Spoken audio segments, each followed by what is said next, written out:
nous sommes en train, peu à peu, de reconstituer le jumeau virtuel de Vicky pour que Vicky vive le plus longtemps possible en très bonne santé. Pas pour me remplacer sur le plateau de télévision. Non, pour que vous ayez encore meilleure mine sur le plateau télé et ne soyez jamais malade.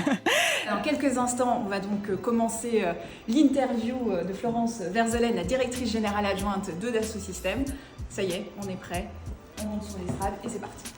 Le jumeau virtuel, c'est la représentation dans le monde virtuel d'un objet physique pour innover, faire de l'ingénierie, de la simulation ou de la production de ces objets. Donc en gros, on teste, on fait des essais dans le virtuel, dans l'ordinateur, pour ne pas faire d'erreur dans la réalité. Exactement, parce qu'aujourd'hui, quand vous voulez tester un avion, vous n'avez pas la possibilité de créer tous les incidents qui peuvent se passer dans le ciel. Mais dans le monde virtuel, vous pouvez les tester. Quand vous créez une nouvelle voiture électrique et que vous voulez voir ce qui se passe quand elle rentre dans un arbre, eh bien vous pouvez essayer toutes les configurations dans le monde virtuel sans avoir à cracher 10 000 voitures. Vous êtes aussi présent dans le domaine de la santé. Vous parlez de la fille d'un collaborateur qui avait un problème cardiaque.